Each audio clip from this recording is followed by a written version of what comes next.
drowning at their own patrol, chasing shadows, heart and soul. Cryptid hunter UFO, down this rabbit hole they go. In the woods and on the street, whispers follow their heartbeat. Alien eyes, giant's feet, old got shadows they all meet. Down the rabbit hole they dive, midnight secrets start to thrive. Mysteries keep them alive. In the dark, does truth survive? Haunted houses, midnight calls, endless echoes in the halls. Ghostly armies, secret falls, every clue, they chase them all.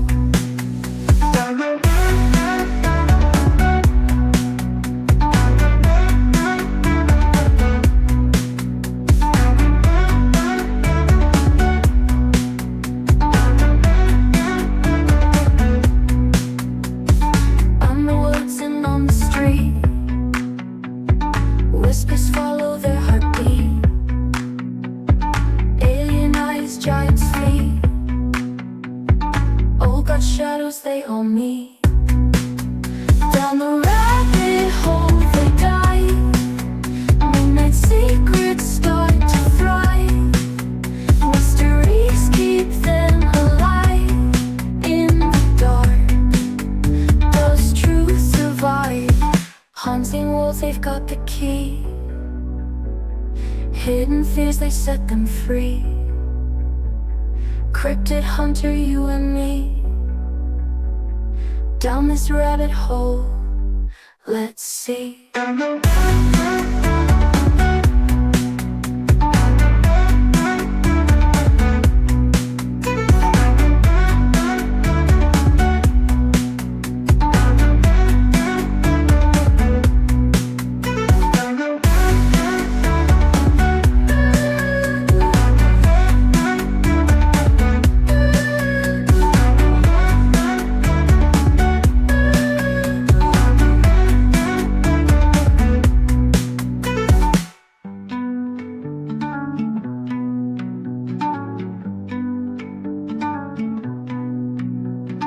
Unseen worlds, they've got the key. Hidden fears, they set them free. Cryptid hunter, you and me. Down this rabbit hole, let's see.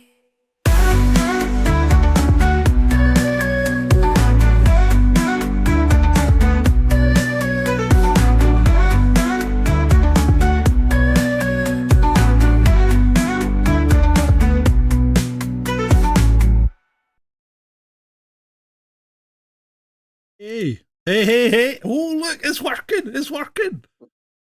Look at the middle of the screen. Oh, what the hell? That's really distracting, dude. Yeah, but you don't watch that anyway, do you? That's cool. But, okay. Well, okay, I don't know if it is cool or not, but you guys tell me. To see what the audience thinks, because Yeah, I spend most of my time staring at the bloody camera. Yeah, exactly. Let's see what the audience thinks. And audience, we love you, because that stream in the middle is the chat from both streams, i.e. vertical and horizontal. So everybody gets the ooh, no, says Shalini, take it off, take it off. Jed says hi, he's finishing his shirt. Well, lovely. That's good to know, Joey. We're going to have a nice clean dread eye as he comes down to enjoy his what do you call it? I don't know. Good. We like our audience to be nice and clean. Yes, we do. Oh God! So what a week, mate! What a week! So not only just as well, I've got 30 slides in the pile because I don't have access to my bookmarks anymore, do I? Because they've nailed your account for being a violent hate speecher. Mm. All because I said, maybe somebody said, the police are looking at this, but it's not suspicious. How the can it not be suspicious? And I merely suggested that it may have been a mutual. What did this? What? Suicide. No, don't say that here. We don't want to lose this channel as well. So I suggested it might be a mutually. Oh, good God! What did I say? Mutually agreeable termination pact,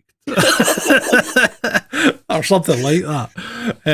But no, so mutual life discontinuation agreement. Yeah, something like that. But no. Apparently, I suggested that might be the reason why the police are looking at it as a non-suicide. And what the hell? They said, oh, that's violent hate speech. No, it's not. But anyway, we'll see what happens. Been picked up by some machine learning or an algorithm. It's been a bot. It's been a bot because it went bangs instantly. No sooner had I published it than my account was limited. Bang, straight away. Happy anniversary, Shalini, says Julie. Whose anniversary? Julie, Shalini's anniversary? When did you get married, Shalini? 4 points. God. Think about sticking your face in a bloody hornet's nest. Foot in the mouth. Right, okay. So anyway, let's get on with things. So good evening, chat room. Good evening, Shalini. And happy anniversary, darling. Beats and Tapes, Espresso Mechanic TV. Who else we got? McNell's TV. Excellent. Plenty to talk about tonight. Oh, good. Glass of wine for this one. Yeah, CIA. Plenty to talk about. Robin Wolstenholme still posting ridiculous. The chats are shared, Robin. If you look at the centre of the screen, the chats are shared there, mate. Who else? We've got Julie and Dreadeye, obviously. And anybody else? Espresso Mechanic. Ed the Techie. I don't know who he is. He's a new one. Right, okay. Let's get going. CIA. The CIA's history. And it's shorter than MI5's, right? Shall we start? Shall I start? Well, yeah, kick it off. The history of the CIA, the Central Intelligence Agency, has played a pivotal role in shaping US national security policy since its inception in 1947. So emerging from the fragmented intelligence efforts of World War II, the CIA evolved into a globally recognized institution tasked with foreign intelligence collection, covert operations, and strategic analysis. Over its 78-year history, the agency has navigated geopolitical upheavals, technological revolutions, and ethical controversies. It certainly fucking has. Adapting its mission to address threats ranging from Soviet expansionism to transnational terrorism. This report synthesizes the CIA's institutional development, its operational milestones, and enduring challenges, drawing on declassified documents, historical analysis, and congressional investigations to provide a nuanced account of its legacy. Well, enough of that nonsense. So tonight I'm going to be drinking this, which I found in the van. It's a bottle of a spirit called Glen Grant, the Major's Reserve. It's a single malt Scotch whisky. I'm going to pour some into a glass. I'm not a whisky fan, remember. I have poured a small measure into a glass. A finger or so, I would say. Let me see. There is a bit wine again. There is a bit of lime in my glass. Oh my God, that smells freaking awful. Absolutely awful. So now I'm going to This is a Scotsman who's literally just being disowned by every I feel Scotch whiskey drinking Scot. It's just they're gonna hunt you down. You're literally gonna have like poo put through your letterbox and stuff. Yeah, I know. I mean, don't be like me if you're Scottish. So I'm now going to add a sparkling raspberry lemonade from these fine people at Fever Tree, and we'll see how that helps. So I have added the sparkling lemonade. Let me see how that goes. I actually tried this last night with a different Fever Tree product. I tried it with Italian grape, and it was lovely. I had a vanilla tones. It was really nice. So let's see. This is what happens when you're poor and can't afford to buy alcohol. Let's go. Oh, it smells marginally better, but it's still pretty. Dear. Still smells pretty rank. Well, here we go. Right, should we get back to the CIA then? Or are you going to continue murdering that bottle of whiskey? Oh, that's nice. Yeah, I can drink that. That's okay. Right. Carry on. Cool. Okay, well, the CIA, as we probably know, was founded as a result of the National Security Act that President Truman signed in 1947.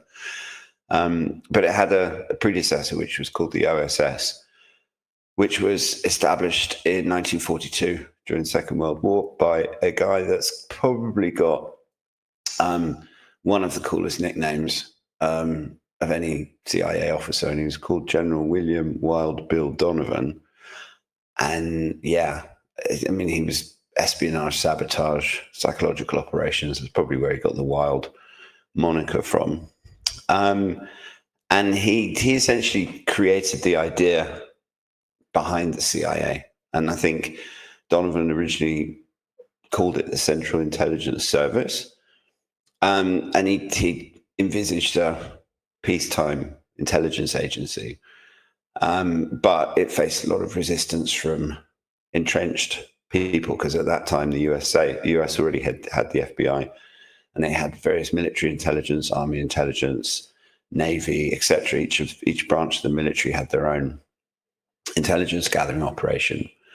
And so it didn't really go anywhere until the Cold War, and Truman essentially wanted to make a bunch of changes, and then ended up creating a monster, because in 1947 he signed the National Security Act, which is arguably one of the more significant pieces of US legislation passed in the last 100 years or so, certainly in terms of the ramifications that it had, because everything, all of the secrecy, all of the Iran-Contra, all of the different things that we're going to cover stem from that one act. And it essentially charged the CIA with correlating intelligence from other agencies, producing national estimates, and conducting, in quotes, such other functions and duties related to intelligence affecting national security as the NSC might direct. Importantly, the agency was prohibited from conducting operations on US soil. And technically that still applies today, but I think we all know that they've essentially just completely ignored that. And I think on the founding of the agency, I think they took it more seriously. But over the years, they pay lip service to it. And their overt stuff is never done in the US, but their covert, I mean, certainly they have covert stuff going on in the US. And yeah, since 9/11, they've been cut out a few times, and we'll go through that later. Mm-hmm. But yeah, I mean, since 9/11, the rules essentially changed. And so a lot of these intelligence agencies were given a lot more freedom than I think that is needed, and I think is safe for society. Interestingly, the CIA's counterpart, the Soviet KGB, was allowed to do domestic and foreign operations. And the first director of Central Intelligence, called the DCI, was Rear Admiral Sidney Sowers. Sowers? Souers. So let's just say Sowers, anyway. And he oversaw the transition from the interim Central Intelligence Group through the sort of early analytical stuff that they were doing. And then the Korean War highlighted a lot of problems because they didn't see that coming at all. And there's plenty of stories that the Korean War was actually engineered, not quite in the same way that the Vietnam War was with the Gulf of Tonkin. But most wars are based on lies. So that's the very early part. Yeah. Do you want to go on, John? Are you still enmeshed in your whiskey? I'm I'm easy. I can go on. Let's just take it in turns. Yeah. So where are we? The National Security Act of Early 1947. Cold War. You're reading a different. I'm reading The Evolution of the Central Intelligence Agency. So am I. Which one were you reading? You're reading the same one. Yeah, but it seems to be different. What? We're on page 2. We go through all of this, like making notes to make sure that the audience has a decent, organized show, and you just bollocks it all up. Honestly. Don't worry about it, old chap. Don't worry about it. Just give me a second, and I'll just open what I sent you. Because then, well, we've got to do a bit of the history, and then we'll get to the juicy stuff. Yeah. Because that's what people are here for rabbit holes. Where did you get down lessons. Where did you get down to? I finished at early Cold War, so we've done the initial pre-war stuff and the National Security Act of 1947, and we're now on to the Cold War stuff because that's where the CIA really kind of. So if I had to do the early Cold War stuff, I'll start with that. Mm-hmm. So the CIA's and sorry people, I need a producer.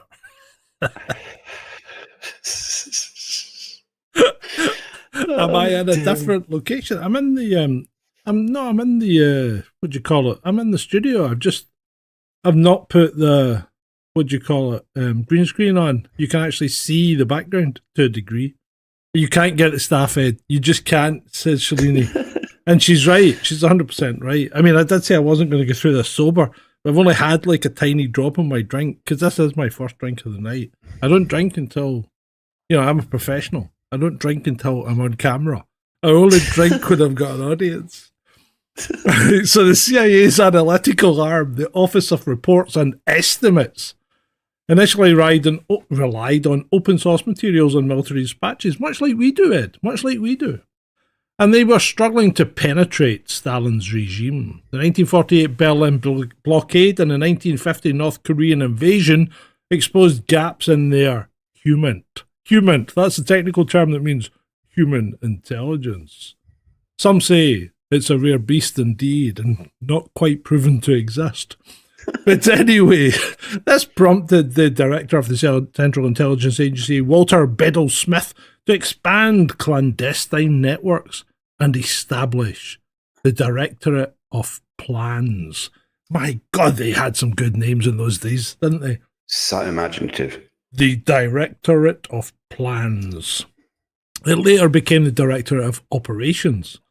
The agency's first national intelligence estimate, assessing Soviet intentions in 1950, set a precedent for strategic analysis despite internal debates over military v diplomatic priorities. So that takes us up to 1950. And now I think we should just go off a little tangent because one name that hasn't been mentioned up until now is Alan Dulles. The guy. I know this. They named an airport after him. Yeah. He must be important. They named an airport after him. Well, there was two of them because he had a brother called John Foster Dulles. And they were both lawyers working for a New York law firm called Sullivan Cromwell, I think. Okay. And they're actually two, when we talk about the deep state and the rabbit holes, the two Dulles brothers are at the center of large numbers of rabbit holes. And they were actually together. They were involved in drafting the Treaty of Versailles after World War I, which was the treaty that essentially, because of the harsh conditions imposed on Germany, pretty much guaranteed that there was going to be another war because the Germans were just never going to kind of settle for what they were given in the long term.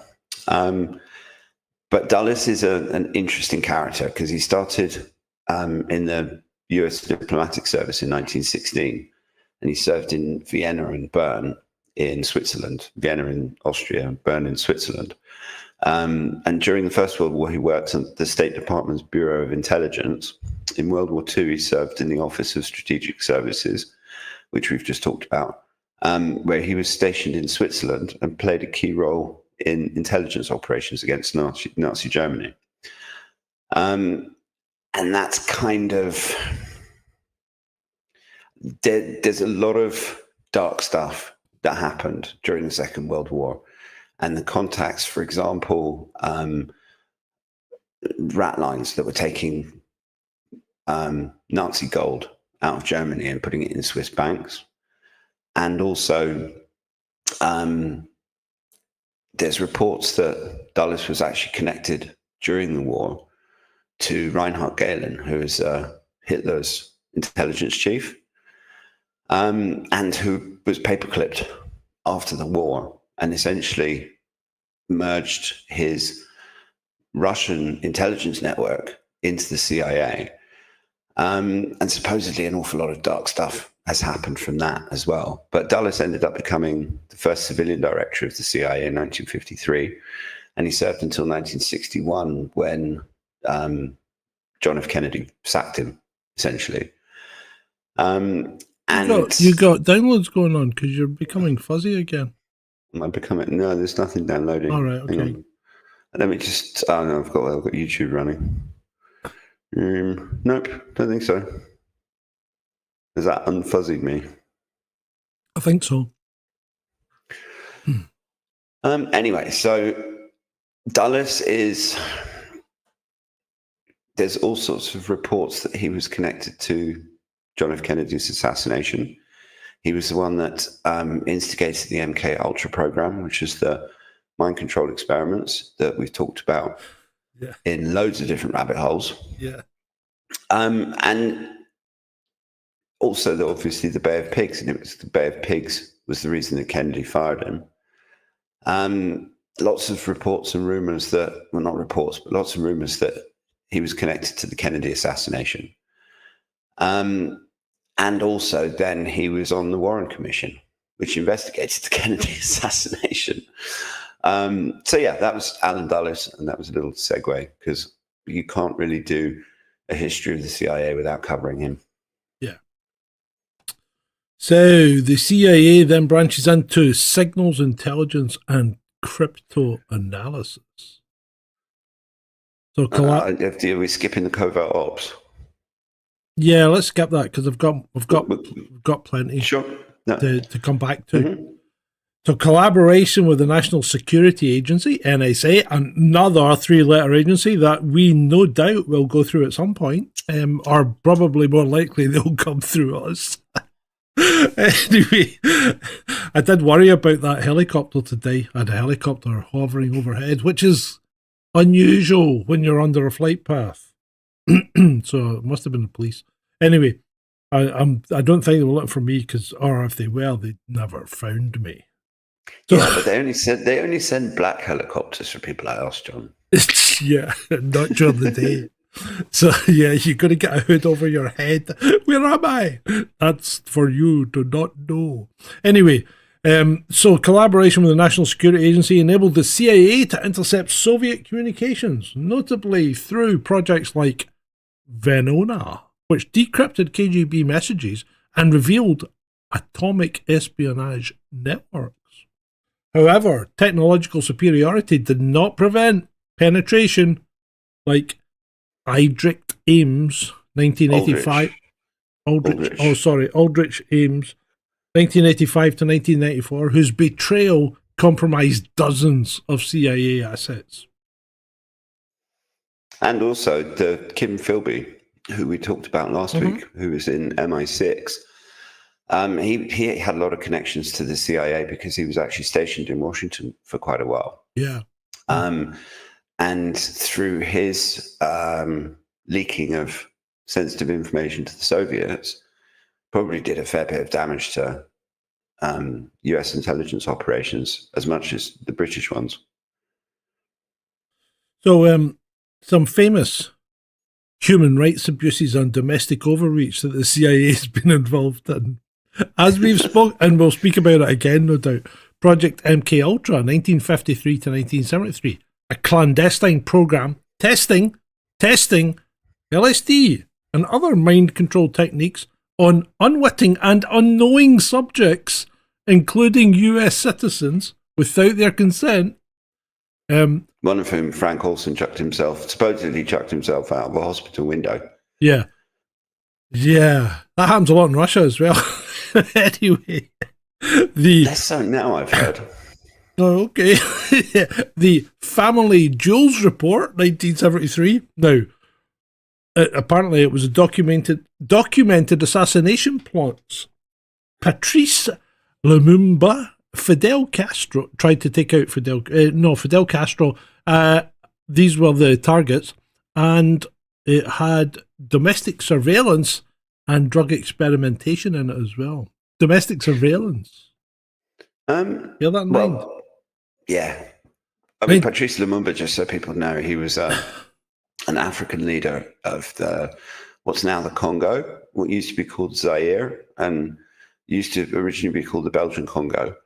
And he was one of those African leaders who, if he'd not been assassinated, a large chunk of what's currently a very messed up part of Africa would probably look a lot different. But he was one of those leaders who wanted to use the country's resources to help the people themselves. Yeah.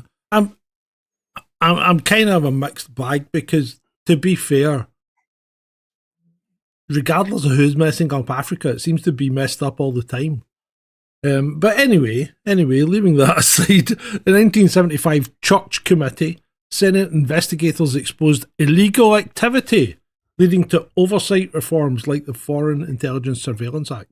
That's the FISA thing that you keep hearing about, like FISA courts and FISA warrants and all that. And that was. I mean, a lot of this stuff, a lot of the other two things on the list, Project MK Ultra and the Family Jewels Report, those things not the Family Jewels Report, but Project MK Ultra, we only know about that because of the Church Committee and some of the hearings of the Church Committee that you can find online are actually fascinating to watch. I mean, they're obviously really dry and boring congressional testimonies and stuff, but there's a few interesting bits, and they show a gun that can create heart attacks, and a lot of the nefarious stuff that we know about officially, because obviously there are things that we know about like MK Ultra, which has been absolutely proved, and there's all sorts of evidence, and there's Church Committee hearings, and we know quite a lot about the different, because MK Ultra was an umbrella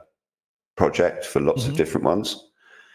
But then there's the stuff that the CIA is involved in that's either kind of well known about, but not officially acknowledged, or it's just a rumor and speculation.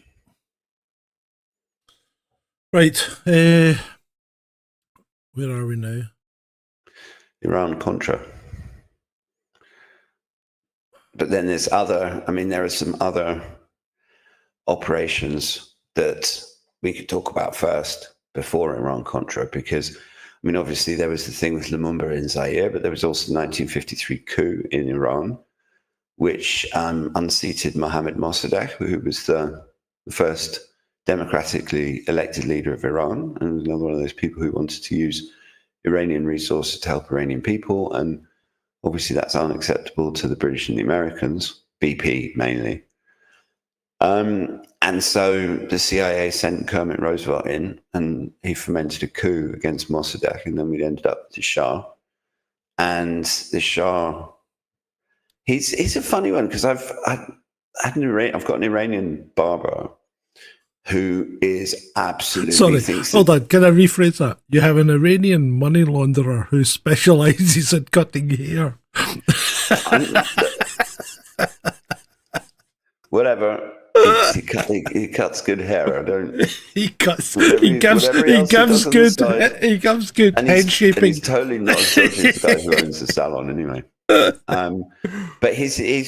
talking to him is actually quite interesting, because he totally lionizes the Shah, and you literally can't say a bad thing about him. All of the secret police and the Savak and stuff, that was all necessary, and everything else. So the Shah was loved by some Iranians, but he was also hated by a lot of Iranians. And his repression of his people led ultimately to the Iranian Revolution, because the only place that people were really free to talk about stuff was in the mosque. And so you have the rise of the Ayatollahs and then the Islamic Revolution. And so you can see a clear pattern where the CIA going screwing around in the 1950s has had knock-on effects that are going on right to this day. Yeah, absolutely. Right, so Iran-Contra and covert action oversight. During the Reagan administration, the CIA bypassed congressional bans on funding Nicaraguan Contras by orchestrating arms for hostages deals with Iran.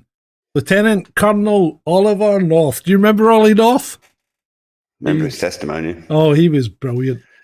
His testimony revealed a shadow network involving CIA personnel, Saudi financiers, and drug traffickers, prompting renewed scrutiny of covert action accountability. The CIA must have been such a freaking fun place to work. I mean, it really was nuts.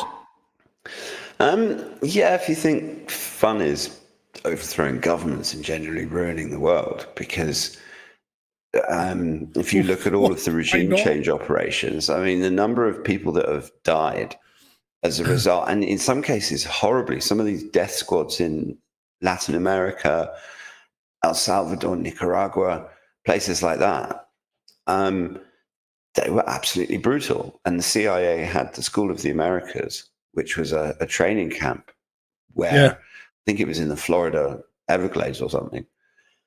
And they would train these Latin American soldiers effectively in all sorts of like torture and interrogation and stuff like that. And the number of people that were disappeared, and essentially working for US interests. I mean, one of the CIA's first coups was in Guatemala. And that was done at the behest of the United Fruit Company. And again, lots of people died, lots of misery created since. And a lot of these countries are still... New donation from Nick They're still Tarragus. feeling the effects of these actions decades later.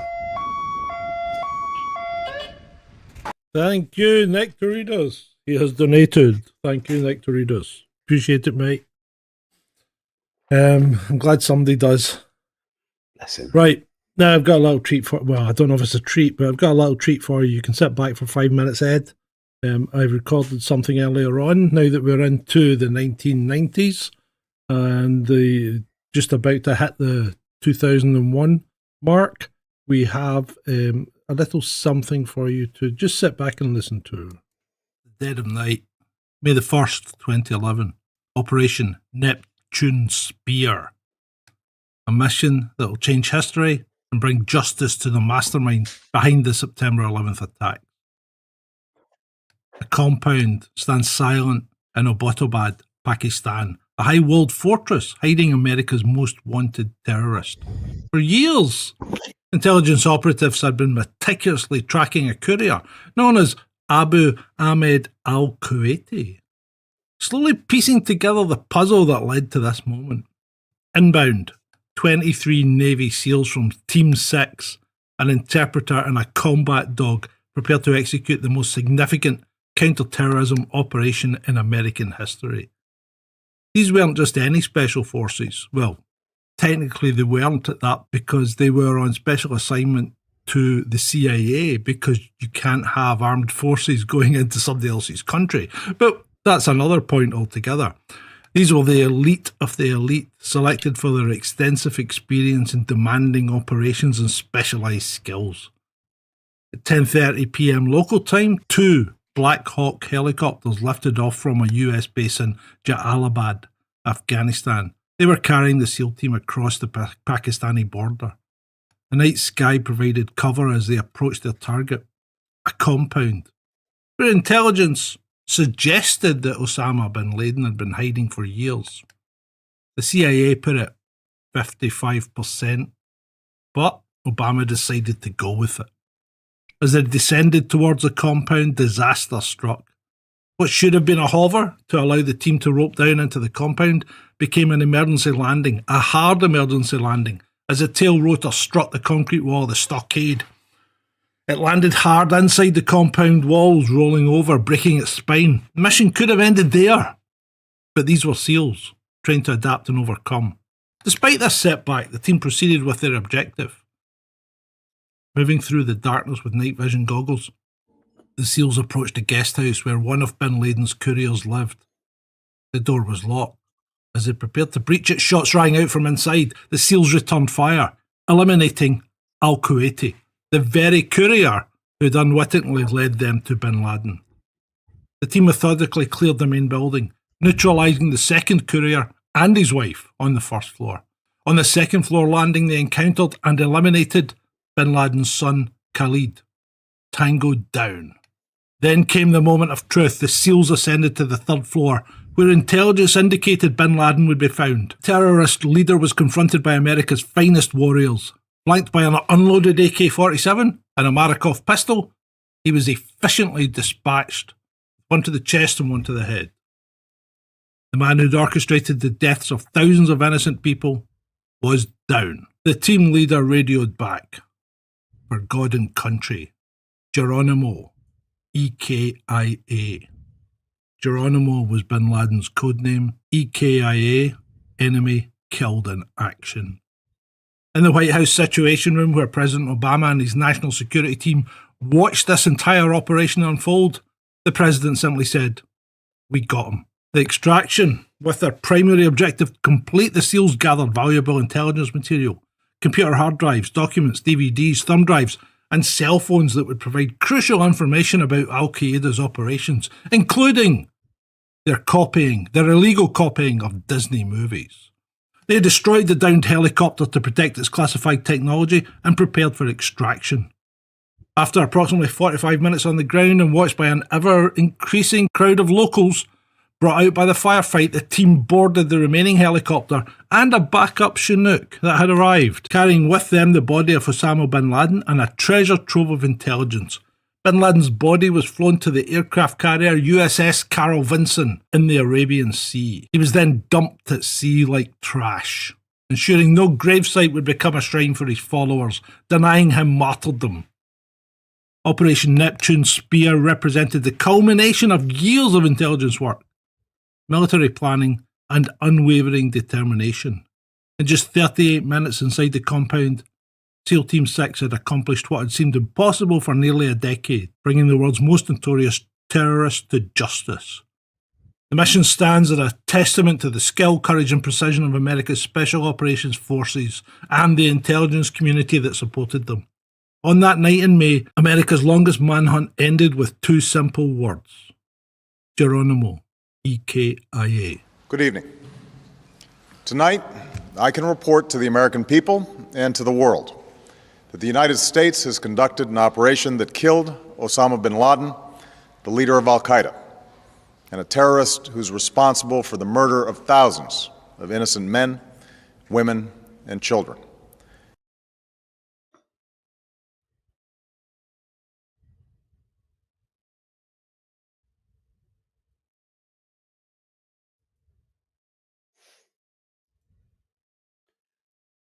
I hope you enjoyed that.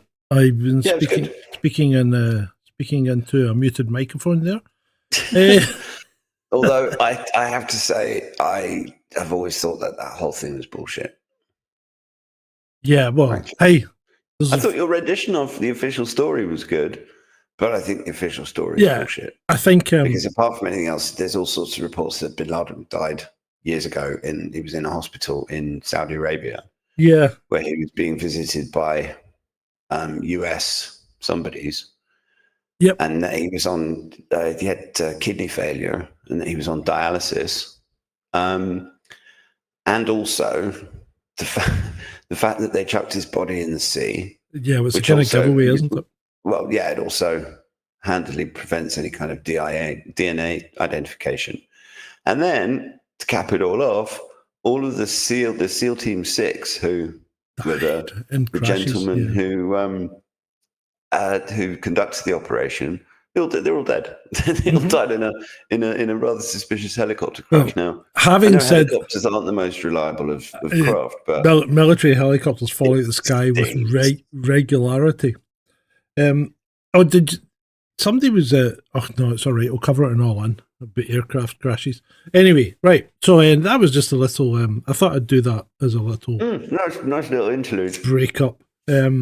Because people just do get tired of listening to us talking nonsense. At least when I've recorded that, I've got a chance to bring back or to bring in some editing.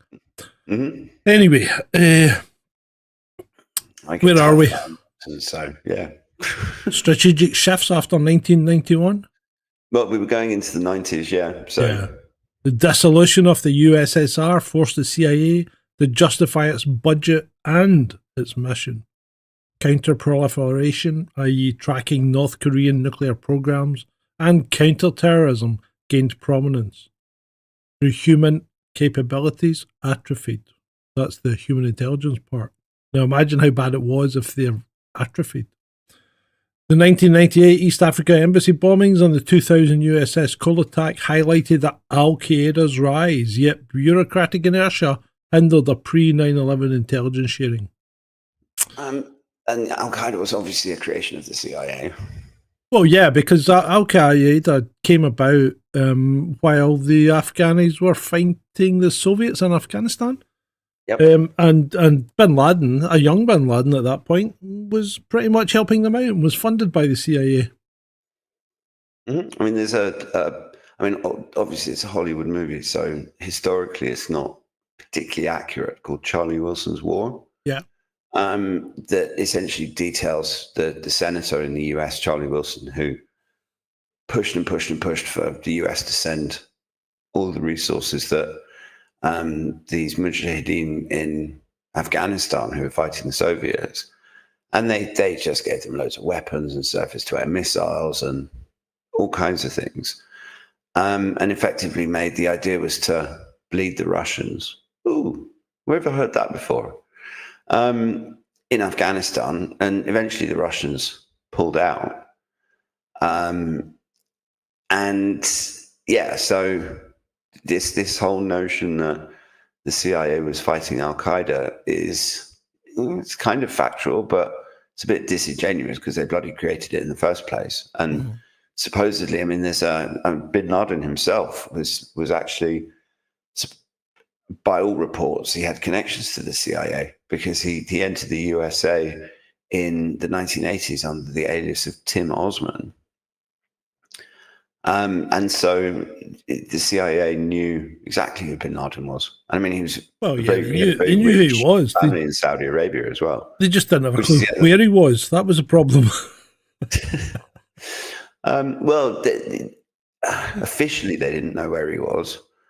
Although they managed, remember, what was it, CNN managed to track him down in his cave and have an interview with him. Yet the CIA couldn't.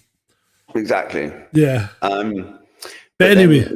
Then we get to 9/11. Yeah. And the CIA transitions from analysis to paramilitary operations, which, I mean, this is the fundamentally wrong thing about the CIA. Is that phrase that we mentioned earlier, where the CIA is permitted to, let me just pull it up. Where are we? Yeah, such other functions and duties related to intelligence affecting national security as the NSC might direct. And the NSC is obviously the president. Now, that particular phrase in the creation of the CIA was interpreted as giving them the ability to do black ops, intelligence operations. And that's why they had their intelligence directorate. Yeah. So to say that the CIA transitioned after 9/11 from analysis to paramilitary operations, it's just not true. And maybe on the surface, they started admitting they were doing these things, but they'd always done them, going right the way back to the 1950s. I don't think there was a time since the CIA's creation that it wasn't involved in that kind of thing. But after 9/11, it got really serious, and they created rendition sites, also known as black sites, in countries that had, let's say, looser looser morals and standards of treatment for prisoners and things like that. I know of rumors that there was one in Poland and another one in Egypt. But essentially, these are places where they black bag you in the middle of the night and cart you off and put you on a plane and take you to one of these sites and essentially just torture you. They were torture sites. And although it's now called enhanced interrogation techniques, so it's not torture, it's enhanced interrogation, which includes things like waterboarding and all of these other kind of pointless things they do to people who will eventually tell them whatever the hell they want to know. And obviously the other thing that happened post 9/11 is drone strikes. And whilst everyone likes to think of Obama as being this really good president and kind of he got the Nobel Peace. Well, he got the Nobel Peace Prize for not doing anything at all. I know. He got it right at the start of his term as well. Yeah, it's crazy. And then he proceeded to actually bomb more people than his predecessor, and dramatically increase the use of drone strikes. Yeah, and taking out families in Pakistan and weddings in Yemen, and just literally, actually, in actuality, being the exact opposite of this sort of genial statesman-like figure that Obama kind of presents to the media. And they caused untold civilian casualties and created this whole notion of being, you have these operators sitting in air-conditioned boxes in America that are controlling drones that are dropping bombs on children in Yemen or Pakistan or wherever. Yeah. And then in 2014, the Senate Intelligence Committee report condemned the CIA for misleading policymakers about the efficacy of the enhanced interrogation techniques, noting that coercive methods produced no unique intelligence, which is stating the absolute bleeding freaking obvious. Did we cover that on Friday? For years. We covered that on Friday, didn't we? We were talking about that on Friday. Yeah. Yeah. And it just doesn't, if you hurt someone enough, they're just going to tell you what you want to hear. Exactly. So do you want to do the cyber? Yeah, okay. So the CIA's Tailored Access Operations Unit, the TOW, conducts offensive cyber campaigns against adversaries like Russia and China and Iran, obviously, because it was exemplified by the Stuxnet virus, 2009 to 2010, which disrupted Iranian centrifuges, which they believed were being used to make, what was it? Something heavy. Were they making enhanced uranium or something? The centrifuges are used to purify the uranium. Yeah. Because they need to get it to like 99%. Yeah, to maintain the fission. Use it. Yeah.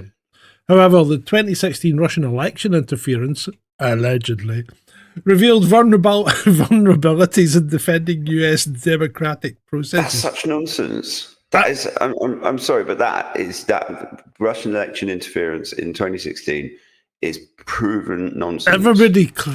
Everybody just claims Russian election interference these days, don't they? Romania, Russian election interference. That's why they've kicked the guy out that got elected. Ukraine did it way back in the 2014s, didn't they? Russian election interference. Every election they don't like has been influenced by the Russians. The Brazilians, Russian election interference. There's even sections of the idiotic and venal UK media who are trying to claim that Trump is some sort of Russian agent that they even had a code name for him and everything else, and he was recruited in. Just shut up. Yeah. Honestly, just shut up. So, of course, then that promotes closer collaboration with the Office of the Director of National Intelligence, the ODNI, another, extended three-letter agency. But no doubt we'll look about. Well, the DNI is now Tulsi Gabbard, obviously. Yeah, I know. And I mean, from what I've heard, at least pre his election, one of the things that Trump wanted to do was have all of the, instead of getting CIA briefings, that all of the intelligence agencies go through. report to Gabba, Yeah. and she then essentially takes that intelligence to the president. Now, it'll be, I mean, I've actually got a lot of time for Tulsi Gabbard. I totally disagree with her about Israel, but you can't get anywhere in the US government without blind support for Israel. I don't think you made an error there, because you said UK to start with, but I don't think you made an error. Yeah, exactly. It's a Freudian slip. Yeah, I think it was right. And I think it actually applies in lots of different countries. Oh yeah. When you actually, when you actually stop and look at it, because I mean, both Labour and the Tories have got a Friends of Israel group, but those groups also exist in Australia and Canada and the Netherlands, Germany, and they're all over the place. All over. Yeah. But that's, I mean, obviously we're going to have to cover the Mossad to whatever extent we can in a future show. And probably, I don't know how we're going to do that one without getting ourselves into all sorts of trouble. But well, I think it's too late, mate. I think it's too late. Yeah, well, we'll just have to live a bit more dangerously, you know. Well, wait until we do the MSS. Then you won't be able to go and have a Chinese takeaway again. Yeah, God. I don't really have too many Chinese takeaways anyway, so. Just phone the man under an assumed name. You'll make delivery? Oh, don't stop that. Right, where are we? Strategic competition with China. There you go. Your turn. Well, China's technological ascendancy and the Belt and Road Initiative have refocused CIA efforts on countering intellectual property theft and influence operations. The agency's China Mission Center, established in 2021, aims to integrate cyber, economic, and human capabilities to address Beijing's global ambitions. See, I think the problem with China is that they just have so many assets on the ground, because everybody that's Chinese, that's not in China but has family in China, is basically an intelligence asset. That's a rather sweeping generalization. No, but it's true. It's true. I mean, look at all these secret Chinese police stations that you find and things like that. And I mean, I've dealt with the Chinese a lot in Glasgow, because it's a big Chinese community, and they love gambling. So you're always getting them at night, late at night, wandering about. And the Chinese are really, really fucking reporting everything back to the motherland, because if they don't, their family get it. And you know what the Chinese are like? They are inscrutable, but they're also very cold, hard, calculating, and blunt. Yeah.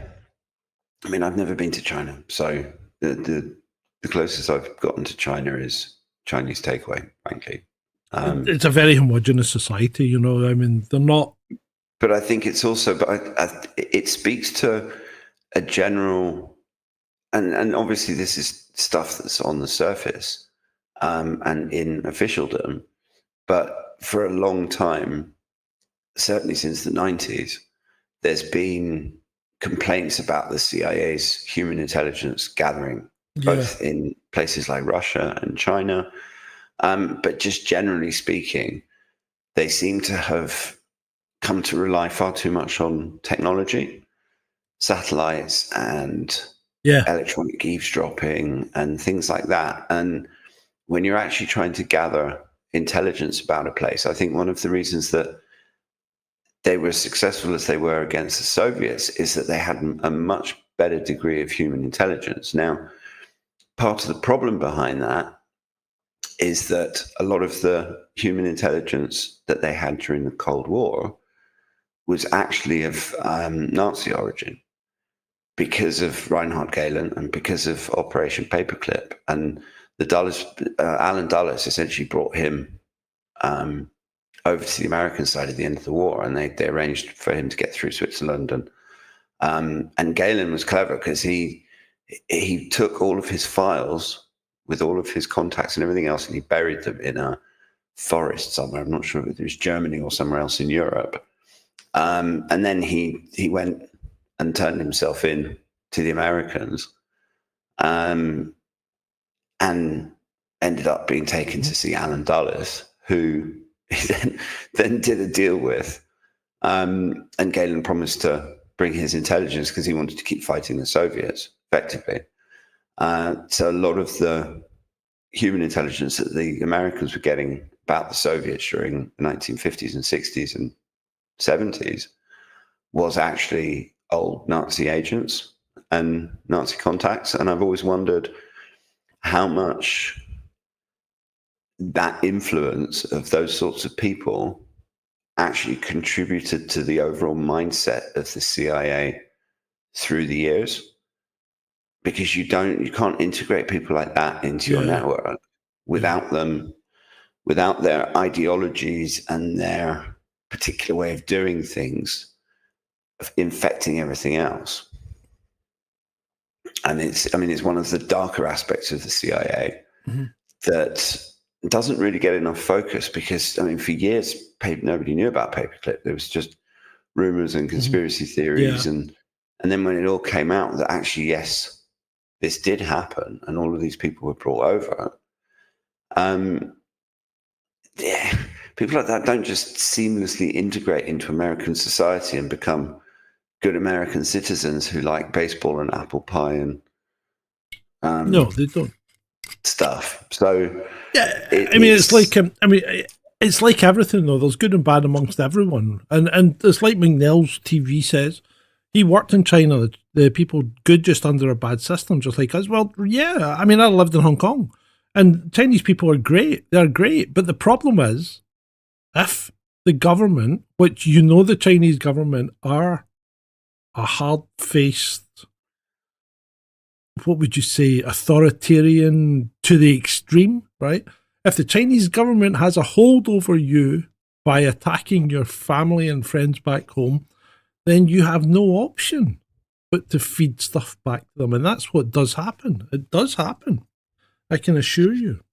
Well, there's been all sorts of Chinese spying scandals in multiple different countries. We've had them in the UK, they've had them in America, they've had them in Canada, certainly had them in Australia. Look what happened in Boston Airport just before the pandemic.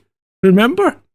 Mm-hmm. The Chinese intern that was working for the professor, they were about to board a flight to Wuhan. They were found to have biological material on their person, right? And the Chinese intern that was the student that was working for the professor turned out to be a serving captain in the CCP. You can't make this shit up. No, and this is ultimately, countries play these things happen, especially when you get to the level of great power where China's at, and certainly trying to achieve that status, because there's plenty of stories about intellectual property theft and Chinese researchers working in American universities and then disappearing and turning up in China. But the same thing happens on all sides. Oh, of course it does. Of course it does. No, and once you look into the darker side of the CIA, you realize that it was no. Let's look into the darker side of the CIA, mate. Let's start with regime change roulette. Operation Ajax, 1953, the CIA's first major Cold War coup, ousted Iran's Prime Minister Mohammad Mossadegh after he nationalised British oil interests. With $1 million in bribes and propaganda, including fake newspapers and paid mobs, the CIA reinstated the pro-Western Shah. The fallout, a legacy of anti-American sentiment that fueled the 1979 Islamic Revolution. And you know where that led them and the path that they have gone down since. Which one of the documents are you in? Because you're not in that one that we were on before. No, that's finished, that other one. I'm in the, what were the most significant. So that was Operation Ajax. And this is another little segue into another of the CIA's people that I've always found fascinating and very, very, very creepy. And he's called James Jesus Angleton. And if you look at a picture of him, he's a very creepy dude. But he was head of counterintelligence in the CIA, and he was involved in, or rumored to be involved in, all sorts of dark stuff. He had connections to British intelligence. He knew Kim Philby. He was actually friends with Kim Philby when he was, before Philby defected. And when he was stationed in Washington, Angleton used to hang out. Angleton's also connected to the cover-up after Kennedy's assassination, particularly to a woman called Mary Pinchot Meyer, who was one of Kennedy's mistresses. And she was married to a CIA officer as well, called Meyer.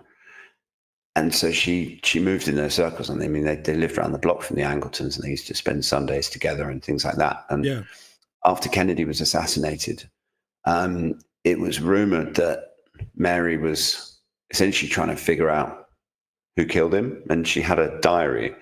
And after she was killed in a very suspicious assassination, I think, on a canal towpath in Washington, Angleton was actually found by, what was he called? He was the head of, where is that? Ben Bradley, that's it. He was the editor of the Washington Post. And he found Angleton breaking into Mary Meyer's house, trying to find this diary. And supposedly the diary was destroyed by her sister, but there's always been rumors that Angleton got it and it was deep sixed and he probably burnt it or something like that. But it's fascinating. I mean, for anyone that's interested, there's a book called Mary's Mosaic, which is worth reading because there's some interesting stuff in there about JFK and stuff like that. But yeah, Angleton is just a very, very creepy dude, and struck me as someone that was very good at his job, but he was very, very dark, and he was involved in a lot of very bad stuff, both during and after the war. And yeah, just to get a feel for the sorts of people who inhabit, or certainly inhabited the CIA in the 50s and 60s. Angleton is a good example because he's one of those people that you're never quite sure whether he's working for you or against you. And also, I mean, being director of counterintelligence for an organization like the CIA, and the counterintelligence people are the ones that try and find the double agents. They're the ones they're not, the counterintelligence guys aren't looking at the other side, they're looking at their own side to try and figure out whether the organization's been penetrated and whether people are working as double agents and things like that. So it's the super murky side of an already murky organization. Yes. Then we can carry on to Operation PBSUCCESS. And you touched on this earlier, Guatemala. The CIA orchestrated the overthrow of democratically elected President Jacobo Arbenez using radio disinformation, bomber planes, and a 480-man liberation army. Arbenz's crime, land reforms that were threatening the United Fruit Company. I mean, this is just corporatism, isn't it? Yeah. That's all that is. Absolutely. It's Smedley Butler, that war is a racket. And yeah, I mean, Guatemala is it's the CIA's second regime change operation. Yeah. And Arbenz was actually, he wanted to help his own people. He wanted to nationalize some of United Fruit's land. And the fruit company didn't want that. So they essentially sent the CIA in, effectively. And to me, that's they're supposed to be gathering intelligence. It's just corporatism. That's all. Well, come on. Yeah. I mean, what was it they used to say? Well, they don't used to say. As soon as the Americans pulled out of Afghanistan, it's freaking heroin production dropped precipitously because it was them that was keeping it going. Yeah, absolutely. Anyway, and it was, yeah. I mean, when they first invaded, the Taliban had almost stamped it out completely. Yeah, exactly. And in the first year that the Americans were in money. Afghanistan, it went up 300%. Too much money to be made. So, Project Fubelt, 1973, Shalini Varma. Another fab show, lads. Cheers. Thank you for the super chat. You are such a sweetie, especially on your anniversary. Appreciate it so much. So, Project Fubelt, 1973, the CIA funneled $8 million to destabilize Chile's socialist leader, Salvador Allende, culminating... Allende. In Spanish, if you have two L's, it's a yes sound. All right, okay. Culminating in General Augusto Pinochet's brutal coup. Covert ops included funding opposition media, trucker strikes, and sabotaging infrastructure. I stayed with a guy that used to work for opposition media, i.e. Radio Free Europe. Mm-hmm. That was a CIA-run organization. I have spent time in a CIA flat in Munich. Is it a safe house?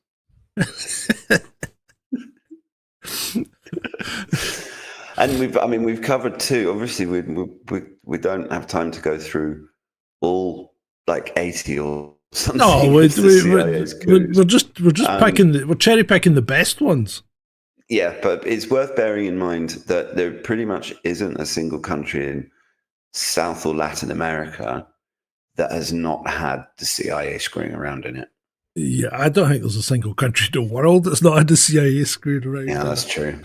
Although, but they at the level of interference in South America is something completely different. Yeah, because they got the shuttles up them because they thought that Guatemala was going to go communist. That was the big thing. But that was always the big thing back in the 1950s. And when you look at... but Guatemala was right on their doorstep. It was only the other side of Mexico, Mm-hmm. And they really they thought, we don't want that because we've already got Cuba. We don't want another one, Isn't that kind of like NATO in Europe? No, that's completely different. That's completely different. Steady, Ed. You're asking testing questions now, you little minx. You know exactly what you're up to. Oh dear. So in addition to the actual ops, there's also spy tech and dirty tricks and stuff, which is the kind of James Bond side of things. I'd forgotten about this. Obviously, we all know that the James Bond movies were a recruiting tool for both MI6 and CIA. Do you remember the James Bond? And this is a completely aside. Do you remember the James Bond movie where they put the guy in the pig? Right? You know what a pig is? A pig is a thing they use for cleaning, pipes.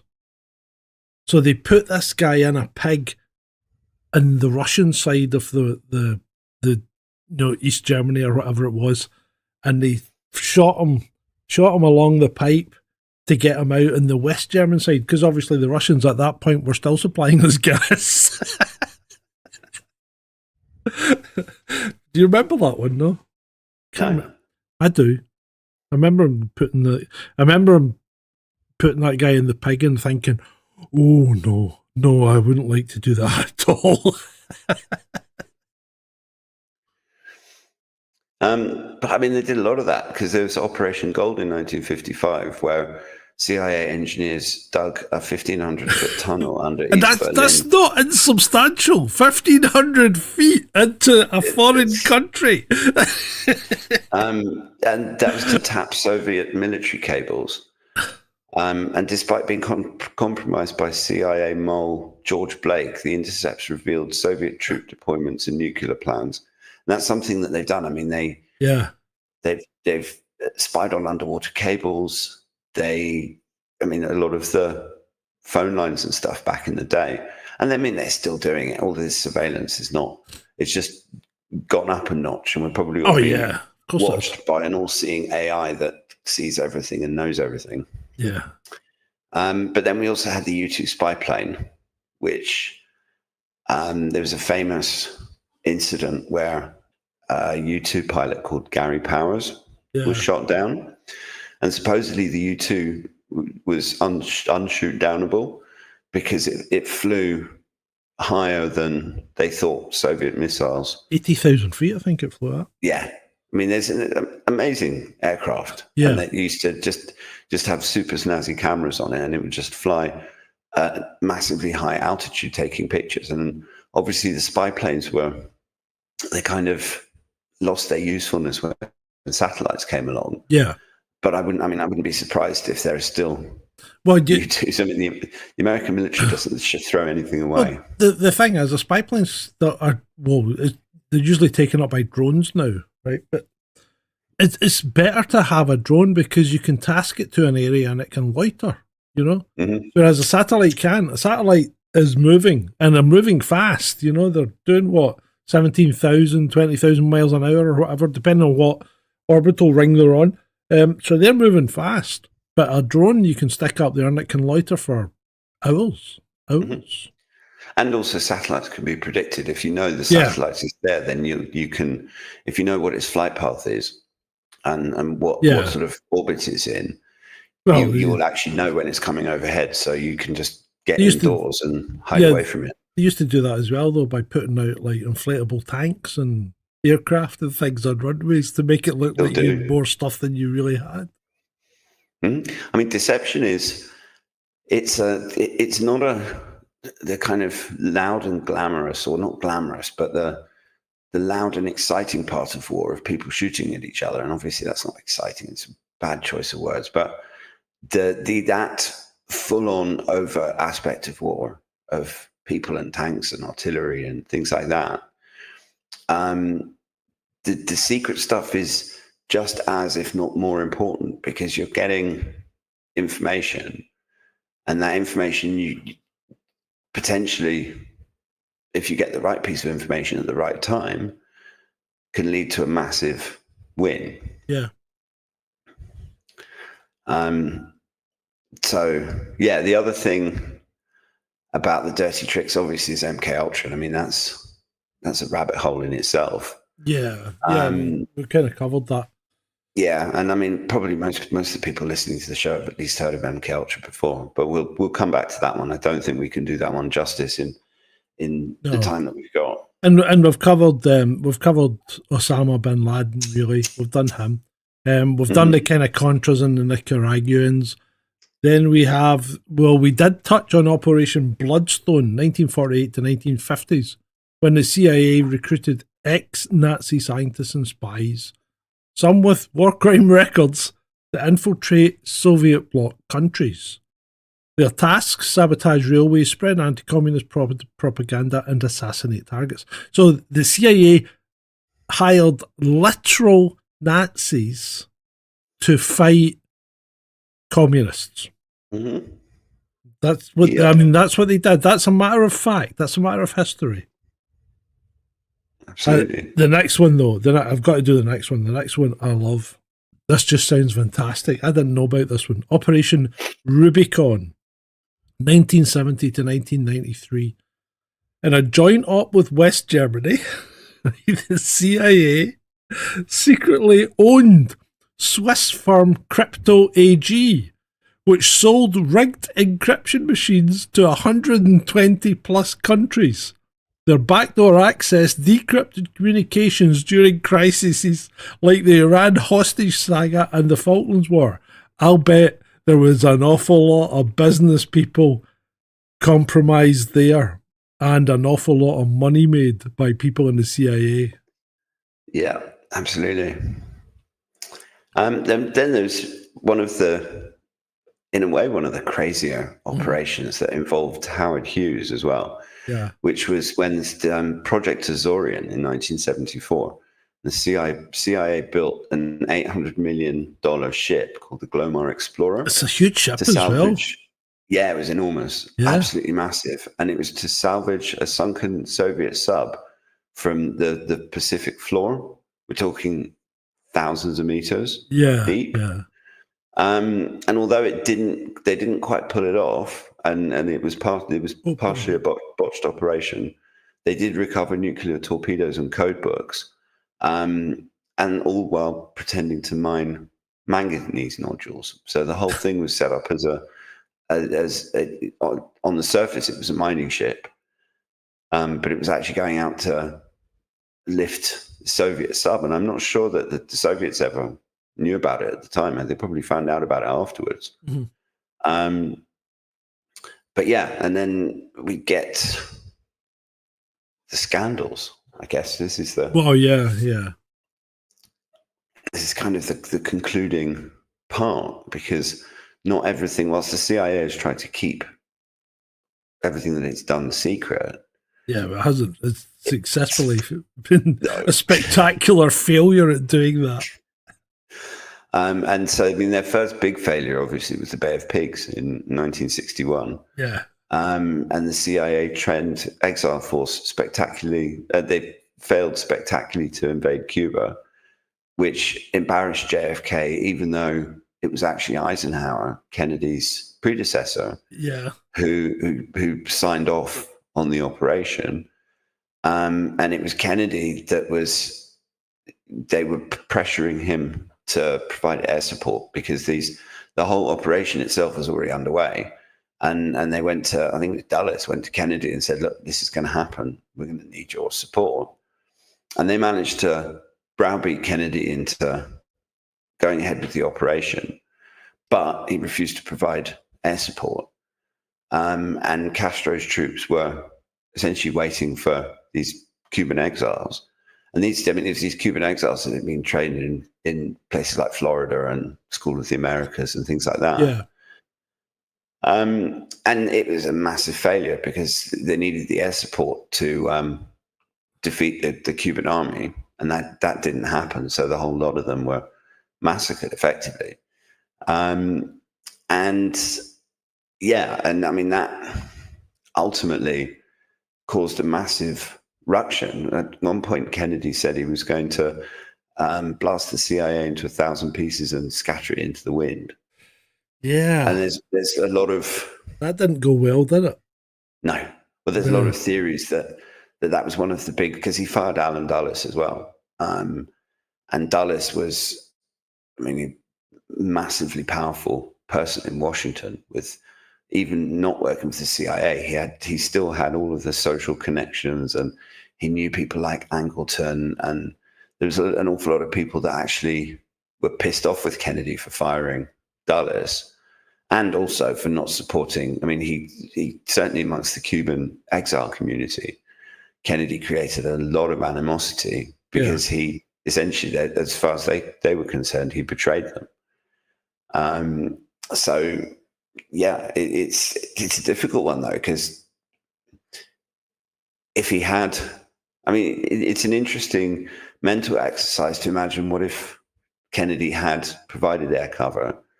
Would that invasion have been successful, or would it just been another bloody disaster like all of the others? Because when you think about it, a lot of these regime change operations just turned into a disaster. Yeah, they just turned into like a constant civil war. Mm-hmm. Absolutely. I don't know. I really don't know. Well, the thing is that it's still happening, because we had the Maidan coup in 2015. It's never finished. Well, obviously. I mean, they went from Cuba to what? Well, they did Korea, Cuba, Vietnam. Then where did they go after Vietnam? Afghanistan? Because did they go? Iraq. Oh, they did Iraq as well. They've done Iraq twice. Afghanistan. Libya. Yeah. Oh, Somalia. There's virtually Somalia. But I mean, they messed around in Europe as well, because they were screwing around in Italy. And then we have Operation Gladio as well. And then the Baltics and all that. And Oh, the bombing I mean, of Yugoslavia. yeah. I mean, the whole thing's just, and of course, Philippines and Hmm. all the carry on out there, Myanmar. Um, yeah, And that's just the stuff we know about. yeah, Because when you actually think about the CIA is a bit like an iceberg. There's a little bit on the top, and there's a whole shitload under the surface that we can just speculate about. I mean, some of it, thanks to the Church Committee in 1975, we know about things like MK Ultra and other stuff that they did, but by no means all of it. yeah. And that the Church Committee, that was a good one as well, because 7,000 anti-war Americans they spied on, 7,000 plus. That, and they're not supposed to operate with an American. No.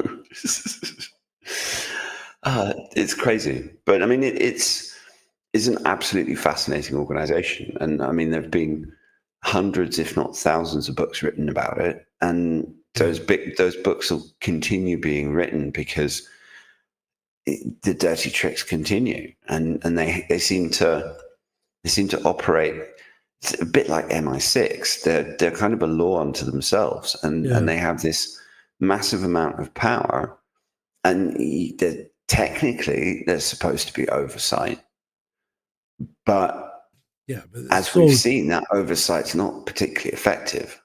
Going to be so well buried, and I mean, the thing is, these people genuinely think they're working for the benefit of their country, and in a lot of cases, they are. You know. A lot of cases they are. Alan Dulles was absolutely thought that way. Yeah. But his version of the United States is not the kind of place that most of us would want to live in. Exactly. And the same goes for those forces of darkness in the UK as well. Yeah. I mean, I've no doubt. I think Starmer's a complete tool, but I have no doubt that he thinks he's doing the right thing. Given his background. I mean, I agree with you broadly in what you say. Just that particular example, does he really? Yeah, well, you think about his background and where he came from and his Fabian Society and all that. The guy's a communist through and through. So he thinks he's doing the right thing, swinging us more towards that kind of society, one where the state knows best. The state has. I mean, look at the state just now. It's taken over the controls of everything. It is really trying to take the means of production off. It never works. I know it doesn't work. They try this idea, it doesn't work. But the problem with the communists is what they would say is, the stupid Russians didn't do it right. Mm-hmm. That's exactly. I know. They just didn't apply it correctly. Precisely. And then, I mean, Starmer probably looks like at a place like China and just has orgasms about it. Yeah, but China's not communist. That's the problem. Well, no, but in terms of that, because the thing with Starmer is I think he's actually more authoritarian than he is communist. Yeah, probably. I mean, he would probably settle for a dictatorship. Oh, he'd probably love to. I bet he'd love to cancel all the elections and just turn himself into the dictator for life, and he'd have Field Marshal Lamy Amin Dada. Oh my God! As well. That guy is so thick. He's thick, and just makes my skin crawl. Yeah. He reminds. Because my dad used to, he used to move in. He wasn't in politics in Zambia, but he used to know those people because he was a hotel manager. Yeah. And so he knew a lot of people. And Lamy reminds me of some of the worst of the Zambian leaders that I've met in my life. Yeah. Just in terms of of just utter incompetence and arrogance. Absolutely. And completely over promoted. Yeah. Massively promoted beyond any ability for whatever reason, usually because he plays the race card. Yeah. And he makes my skin crawl. And I just think he's stupid and arrogant and he's embarrassing. I mean, this is the guy representing the United Kingdom on the world stage and he's an idiot. Yeah. I know. Frankly. It's frightening. So do you want to take that last line? I think that's a cracker.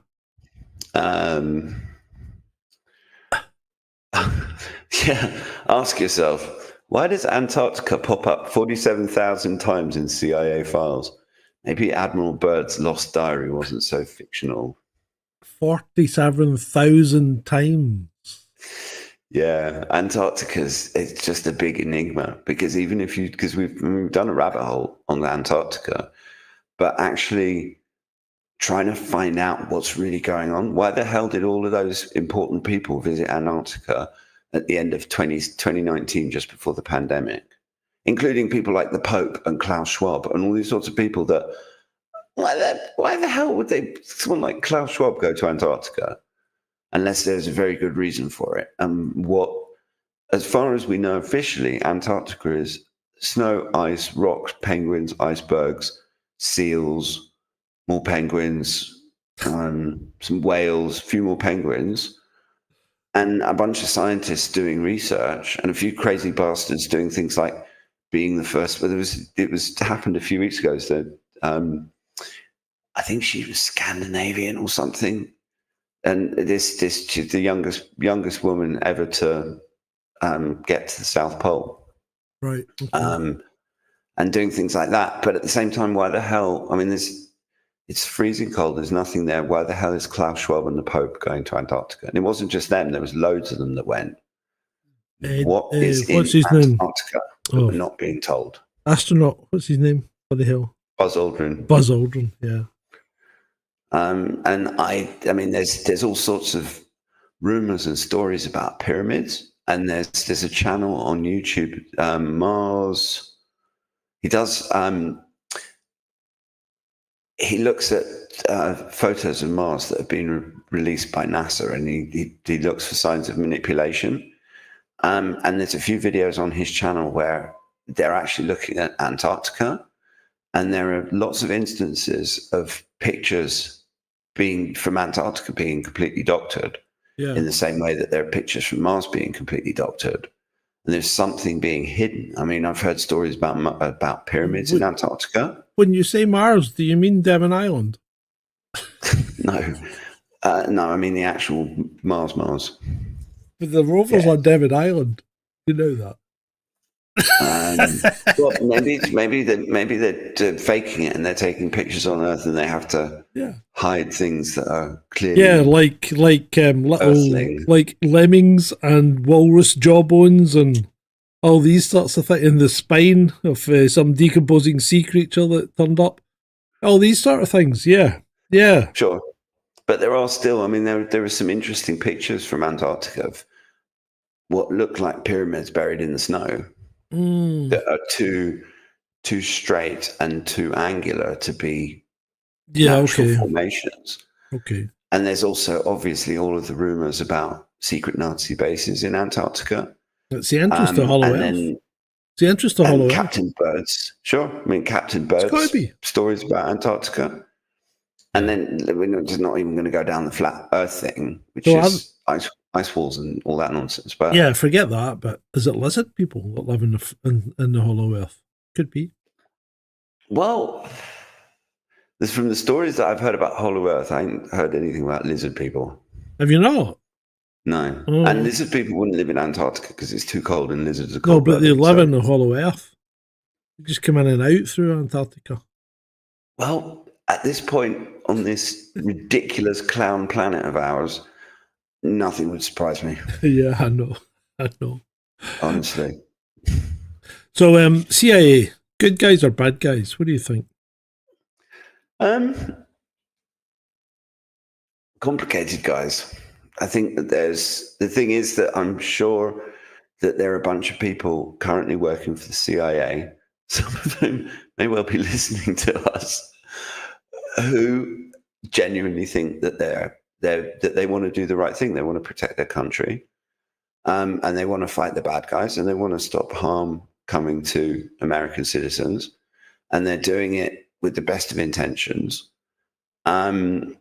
And I think there's probably a lot of those sorts of people, but then there's also the bad ones. And the problem is that the bad ones, in the case of an organization like the CIA, when you look at, like, going back to James Jesus Angleton. I mean, I know he's been dead for years. He retired in 1974. Yeah. But people of his ilk, I'm sure, still inhabit those places. Yeah. And Robin says drug dealers. Well, yeah, I think you've got to admit that. I think the CIA's. I think they're a bit. You know what? I think they're probably one of the most incompetent intelligence agencies because they just get so much wrong. And they screw so many things. Well, I mean, we don't know everything. That's the thing. But you get the impression that they screw up an awful lot. You know? Yeah. I think they're too gung-ho. Sure. I mean, I think fundamentally, it's what Kennedy said, that the very nature of secrecy is abhorrent to a free society. That the fact that we have these intelligence agencies, and could it be that they cause more harm than good? Could it be that their very existence ends up creating the very threat that they're created to try and deal with? Well, there's always a bit of, if you don't have something to look at or to look after when you're trying to do a job, then you create that thing. And so There might be a lot of that about it. And you can say the same about 5 and 6 and all the other agencies as well. Well, if you look at the amount of dark shit that they're involved in and the number of times where they've actually created the threat, or they knew about these people and they were somehow encouraged, there's all sorts of that as well. But also this notion of screwing around in other people's countries. I mean, what the hell gives MI5 or the CIA the right to foment a coup in another country and overthrow an elected leader because they don't agree with that person's politics? Because they're looking after their own interests. Yeah. And sure. They believe inherently in their own minds that they are better than these other countries. They believe I sincerely think they believe. Every country does. Yeah, I know. But the thing is, the British have been doing it for so long, the Americans have been doing it for so long, and they've got the resources and the wherewithal and the intelligence to do it, that it just becomes second nature for them to do it. And I think it also gives certain people a huge amount of power. And people, once you give them power, very rarely do they want to give it up. Absolutely. And even if that means creating new threats that they then have to counter, like the whole terrorism thing, like 9/11, like all of that stuff that we absolutely. I mean, we've covered it in countless rabbit hole. Yeah, episodes. I mean, you do. You've always got, if you've got a threat, it's part of the nature of government. You need a threat to keep the population under control, because a frightened population is easily malleable. Whereas people that are free and have got time to think for themselves suddenly realise that maybe we don't actually need government. And that then is an anathema to government, is it not? Absolutely. Yeah. And the one thing that these bureaucracies will do is try and protect themselves. Mm-hmm. And that fundamentally is what the deep state is. Yeah.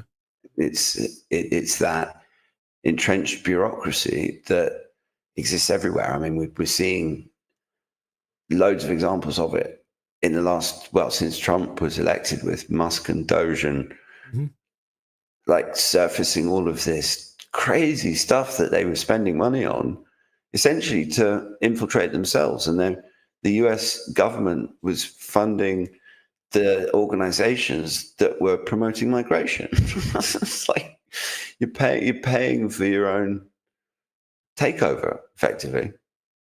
Yeah, you are. I think that's a good place to draw a line. Yeah, before we wrap things up, though, what about you people out there? What do you want to see next week? You want more intelligence? Are we looking into more 3-letter agencies?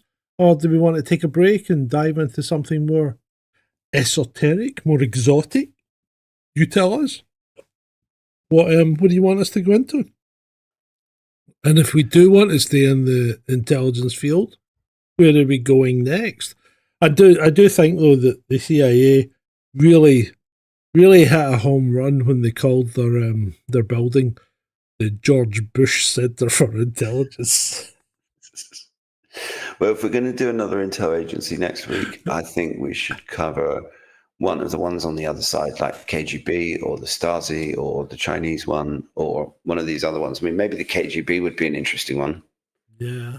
I mean, we can come back to the NSA, but we've done MI6 and CIA. Yeah. And I think maybe it'd be interesting to. Well, the KGB is the next big one, isn't it? You know, the yeah, because if you've done the UK, you've done USA, I suppose the Soviet Union / Russia's next. And of course the KGB evolves into the GRU and the FSB and all that as well. Mm-hmm. Although I think the GRU was actually Soviet military intelligence, if I'm not mistaken. It might well have been. But yeah, okay, so no doubt we would find that out. KGB next week, son. So unless you want us to do something else, people. Jedi's always said KGB cool, so yeah, Jedi said KGB. That's a vote of confidence. Yeah. That is one. Yep. I mean, people are welcome to suggest things. Spetsnaz, they're the Soviet. Well, they're not really intelligence. That's like the SAS. Spetsnaz, they're the equivalent of the SAS or the Green Berets. Or speaking of the SAS, special ops people. I watched Who Dares Wins again. Right. That was cool because you think, when was Who Dares Wins? 1980? Was it 80? I haven't seen that in years. I might have to go back and watch that one. Lewis Collins and Gordon Jackson was on it as well. Lewis Collins, Gordon Jackson. I can't remember the other guys, but yeah, it was actually pretty good. It stands up quite well. It does stand up quite well, apart from the fact that everything is so 80s. Their clothing and everything. It really is, especially the girls with their haircuts and things. Yeah, that 80s hair. Yeah. But yeah, it was good. It was good. I really enjoyed it. And it was refreshing to see terrorists that were white.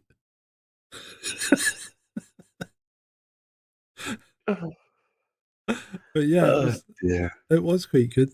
I did enjoy it. The SAS part was cool as well. I love films like that anyway. Yeah. Right, should we call it a night? Yeah, I think so. We'll be back tomorrow night, people, for All In. And going to be another crazy show tomorrow. Oh, I'm going to have to buy in some drink for tomorrow. Because you've got 30 slides. I've got at least 10. Well, I don't know. I don't know how many slides I'll have, but I'm going to have to use my... going to have to go back to my other account because... And we've still got like... I'm suspended on Twitter. 18 hours? Yeah. Because yeah, and we've got, and there's who's coming to America tomorrow? Tomorrow? Yeah, who's coming to see Uncle Don tomorrow? Little Vlad, the Green Goblin himself.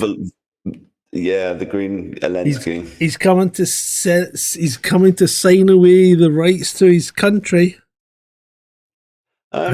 Yeah, let's just hope Trump doesn't get hit with the Zelensky curse. And I wish the Zelensky curse would hurry up and hit Starmer.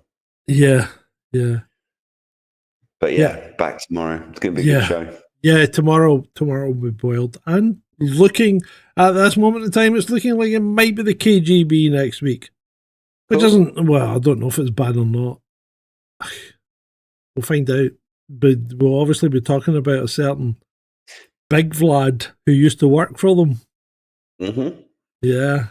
Oh, there's loads because I don't know a huge amount about the KGB, so it's going to be fun doing a bit of research. Well, we shall find out. Indeed, we shall. So thank you, Ed, for this, and thank you, people out there. Anything else, Ed? No, just to say thank you to the audience for sticking around and supporting us, and it's much appreciated, and we love you guys. And as always, it's been great for you.